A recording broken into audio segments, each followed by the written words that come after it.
श्री स्वामी समर्थ, जय जय स्वामी समर्थ। स्वामींचं नाव घेऊन मी या व्हिडिओला सुरुवात करते।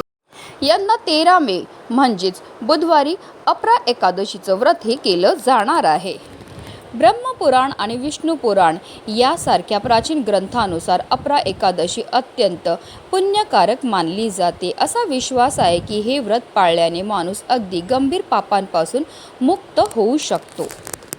असे म्हटले जाते की भगवान कृष्णाने युधिष्ठिराला याचे महत्त्व समजावून सांगितले की अश्वमेध यज्ञ करणे, पवित्र तीर्थक्षेत्रांना भेट देणे आणि उदार दान करणे यासारखे लाभ या एकादशीमुळे मिळतात। अपरा या शब्दाचा अर्थ अमर्याद पुण्य असे आहे। तसेच अपरा एकादशीचं व्रत केल्याने पूर्वजांना संतुष्टी प्राप्त होते, समृद्धी आणि मृत्यू पश्चात आपल्याला मोक्षाची प्राप्ती देखील मिळते। अपरा एकादशीला अज्ञात पापनाशिनी एकादशी असे सुद्धा म्हटले जाते, कारण हे व्रत एखाद्या व्यक्तीला जाणून बुजून किंवा अजाणतेपणे केलेल्या पापापासून मुक्त करते। धार्मिक मान्यतानुसार या दिवशी श्रीहरी विष्णू आणि माता लक्ष्मीची पूजा केल्याने जीवनातील अनेक समस्यापासून आपल्याला मुक्ती मिळते। या दिवशी भगवान विष्णूंना तुळस, पंचामृत आणि फळे अर्पण करून पूजा केली जाते। या दिवशी देवी लक्ष्मीची पूजा केल्याने धन प्राप्ती होते। यासोबतच प्रत्येक क्षेत्रात अपार यश मिळण्यास, संपत्ती आणि समृद्धीत वाढ होते। या एकादशीला अचला एकादशी, जलक्रीडा एकादशी असेही म्हणतात। अपरा एकादशीचं व्रत केल्याने ब्रह्महत्या, गोहत्या आणि व्यभिचार यासारख्या गंभीर पापापासून मुक्ती मिळते। तसेच या व्रताच्या पुण्यामुळे पूर्वजांना शांती मिळते। अपरा एकादशीच्या दिवशी दानाला सुद्धा विशेष महत्त्व दिलं जातं। तुम्ही क्षमतेनुसार तांदूळ, गहू, डाळ किंवा इतर धान्य दान करू शकतात। यामुळे घरात कधी अन्नाची कमतरता भासत नाही आणि समृद्धी राहते। तसेच एकादशीच्या दिवशी कपडे दान करायला सुद्धा विशेष महत्त्व दिलं जातं। तुम्ही गरिबांना, गरजू व्यक्तींना जुने स्वच्छ कपडे दान करू शकतात। यामुळे भगवान विष्णू प्रसन्न होतात। तसेच या दिवशी तुम्ही उन्हाळ्यात बूट किंवा चप्पल दान करू शकतात। त्यामुळे तुमच्या जीवनामध्ये येणारे अडथळे दूर होतात। एकादशीच्या दिवशी तहानलेला पाणी देणं किंवा पाण्याचे भांडे दान करणं शुभ मानले जाते। धार्मिकदृष्ट्या हा दिवस अतिशय महत्त्वाचा असल्यामुळे या दिवशी काही प्रभावी उपायांनी सेवा देखील केल्या जातात।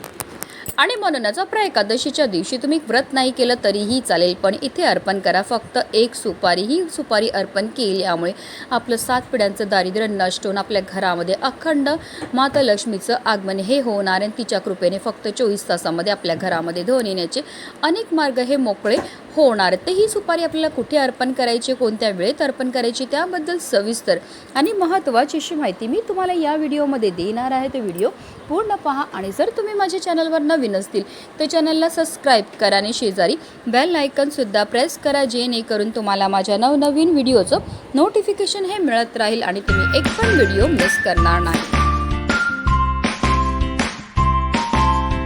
अपरा एकादशीच्या दिवशी आपल्याला ब्रह्ममुहूर्तावर उठायचं आहे आणि आपल्याला अंथरुणामध्ये श्रीहरी विष्णू, माता लक्ष्मीचं स्मरण करायचं आहे आणि दिवसाला सुरुवात ही करायची। त्यानंतर आपल्याला आंघोळीच्या पाण्यामध्ये गंगाजल टाकून स्नान करायचं। जर तुम्हाला शक्य असेल तर या दिवशी तीर्थक्षेत्री जाऊन स्नान करावं। त्यानंतर आपल्या यथाशक्तीप्रमाणे आपल्याला दान हे करायचं आहे। हे दान केल्यामुळे आपले पितृ आपल्यावर प्रसन्न होतात आणि आपल्याला सुखी संसाराचा आशीर्वाद देत असतात। त्यानंतर आपल्याला स्वच्छ वस्त्र परिधान करायचे, जर शक्य असेल तर लाल किंवा पिवळ्या रंगाचे वस्त्र परिधान करा। सर्वप्रथम आपल्याला सूर्यदेवांना जल हे अर्पण करायचं आहे। व्रत करायचा संकल्प करून घ्यायचा आहे। पूजेचे जे स्थान आहे ते आपल्याला स्वच्छ पुसून घ्यायचं आहे। भगवान विष्णू, माता लक्ष्मीच्या मूर्तीवर आपल्याला जलाभिषेक किंवा पंचामृताने अभिषेक हा करून घ्यायचा आहे आणि त्यांची आपल्याला विधिवत पूजाही करून घ्यायची आहे। श्रीहरी विष्णूंना पिवळी फुलं, पिवळी फळं, त्याचबरोबर तुळशीचं पत्र अर्पण करायचं आहे। पंचामृताचा नैवेद्य अर्पण करून घ्यायचा आहे। तसेच माता लक्ष्मीची आपल्याला पूजा करून घ्यायची। तसेच या दिवशी तुळशी मातेच्या पूजनाला सुद्धा विशेष महत्त्व हे दिलं जातं। यानंतर आपल्याला एकादशीच्या व्रतकथेचं पठण किंवा श्रवण करायचं आहे। त्याचबरोबर ओम नमो भगवते वासुदेवाय या मंत्राचा आपल्याला 108 वेळा जप हा करायचा आहे। त्याचबरोबर विष्णू सहस्त्रनामाचं पठण किंवा श्रवण करायचं आहे। शेवटी आरती करायची, प्रसाद वाटप करायचं आहे। त्याचबरोबर आपल्याकडनं झालेल्या कळत नकळत चुकांची आपल्याला क्षमा याचना सुद्धा करून घ्यायची आहे। संपूर्ण दिवसभर व्रत करायचं आहे, रात्री जागरण करायचं आणि दुसऱ्या दिवशी पारण वेळामध्ये आपल्याला व्रत हे सोडायचं आहे।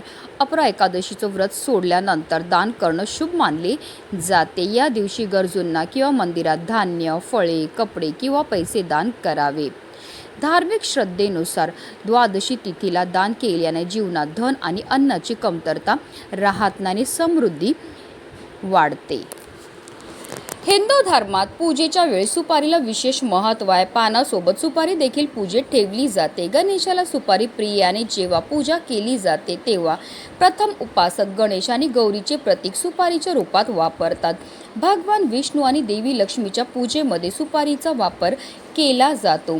सुपारी संबंधित असे काही उपाय जे केल्याने धनात वाढ होते, त्यासोबतच सुख समृद्धी वाढते। हे उपाय आपल्याला व्यवसाय आणि करिअरमध्ये उपयुक्त ठरतात आणि म्हणूनच अपरा एकादशीच्या दिवशी सकाळी आपल्याला देवपूजा करून झाल्यानंतर लगेचच हा उपाय जो आहे तो करायचा। हा उपाय करण्याकरता आपल्याला एक सुपारी लागणार आहे।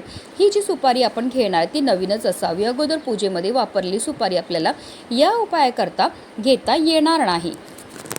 आता आपल्याला एक तामण घ्यायचं आहे आणि तामणामध्ये आपल्याला हळद, कुंकू, अक्षदा आणि त्यावर आपल्याला ही सुपारी जी आहे ती ठेवून घ्यायची आहे। या सुपारीला आपल्याला जलाभिषेक करायचा। 11 पळी आपल्याला पाणी सुपारीवर अर्पण करायचं। प्रत्येक पळी पाणी अर्पण करताना आपल्याला ओम नमो भगवते वासुदेवाय नमः या प्रभावी मंत्राचा जप हा करून घ्यायचा आहे। त्यानंतर पुन्हा आपल्याला सुपारीला स्वच्छ पुसून घ्यायचं आहे। पुन्हा आपल्याला एक तामण घ्यायचं आहे आणि त्या तामणामध्ये आपल्याला मूठभर तांदूळ ठेवायचे आणि त्या तांदळावर आपल्याला 1 रुपयाचं एक नाणं ठेवायचं आणि त्या 1 रुपयाच्या नाण्यावर आपल्याला ही जी सुपारी आहे ती ठेवायची आहे। आता ही प्लेट उचलून आपल्याला आपल्या देवघरामध्ये असणारे श्री हरी विष्णू आणि माता लक्ष्मी समोर ठेवायची। आता या सुपारीला आपल्याला हळद, कुंकू, अक्षदा, धूप, दीप, अगरबत्ती दाखवून घ्यायची आहे। आता आपल्याला देवघरामध्ये बसूनच काही सेवा सुद्धा करायचे। तर आपल्याला 1 वेळा विष्णू सहस्त्रनामाचं पठण करायचं आहे। विष्णू सहस्त्रनामाचं पठण करणं शक्य नसेल तर यूट्यूबला लावून द्या, हात जोडून बसा, तुम्ही श्रवण केलं तरीही चालणार आहे। त्याचबरोबर 1 माळ म्हणजेच 108 वेळा आपल्याला ओम नमो भगवते वासुदेवाय नमः या प्रभावी मंत्राचा जप हा करायचा। या दोन्ही अतिशय उच्च कोटीच्या सेवा आहेत। या सेवा केल्यामुळे आपल्यावर फारच लवकर श्री हरी विष्णू आणि माता लक्ष्मी प्रसन्न होतात। आता संपूर्ण दिवसभर ही प्लेट आपल्याला आपल्या देवघरामध्येच ठेवायची आणि संध्याकाळी माता लक्ष्मीच्या आगमनाच्या वेळेस म्हणजे संध्याकाळी 6 वाजल्यापासून 7:30ची जी वेळ असते ती माता लक्ष्मीची आगमनाची वेळ असते आणि त्यावेळेस आपल्याला देवपूजा करून घ्यायची आणि त्यानंतर एक लाल रंगाचा कपडा घ्यायचा आणि त्यामध्ये आपल्याला या प्लेटमध्ये असणारे 1 रुपयाचं एक नाणं ठेवलं आहे। त्याचबरोबर सुपारी ठेवली आहे आणि त्या सुपारीखाली जे आपण तांदूळ ठेवले त्या तांदळामधले आपल्याला 11 दाणे घ्यायचे आहेत आणि त्या लाल रंगाच्या कपड्यामध्ये ठेवायच्यात आणि त्याची एक पोटली ही तयार करून घ्यायची आहे। आता ही पोटली घेऊन जायचे आपल्या मुख्य प्रवेशद्वाराजवळ। मुख्य प्रवेशद्वाराच्या आतल्या बाजूला आपल्याला ही पोटली जी आहे ती उजव्या साईडला लावून ठेवायची आहे, म्हणजेच तुम्ही लटकवू शकतात खिळ्याच्या मदतीने। जेव्हा ही अभिमंत्रित पोटली आपल्या मुख्य प्रवेशद्वाराच्या इथे आपण लावतो त्यामुळे माता लक्ष्मी आपल्या घराकडे आकर्षित होते आणि तिचं अखंड आगमन आपल्या घरामध्ये होत असतं। जेव्हा आपण कष्ट करतो, मेहनत करतो तेव्हा आपल्या कष्टाला आपल्या नशिबाची साथ मिळायला लागते। त्याचबरोबर जी अप्राप्त लक्ष्मी आहे ती आपल्याला प्राप्त व्हायला लागते। अपरा एकादशीच्या दिवशी हा उपाय करण्याला विशेष महत्त्व हे दिलं जातं। हा उपाय केल्यामुळे आपल्या जीवनामध्ये असणारे जेवढे पण संकट आहेत, विघ्न आहेत, दोष आहेत, दारिद्र्य ते दूर होतात आणि आपल्याला अखंड लक्ष्मीची प्राप्ती ही होणार आहे। म्हणूनच व्हिडिओ जास्तीत जास्त लोकांपर्यंत शेअर करा जेणेकरून प्रत्येकाच्या आयुष्याचं कल्याण हो हीच मनामध्ये इच्छा। श्री स्वामी समर्थ। जय जय स्वामी समर्थ।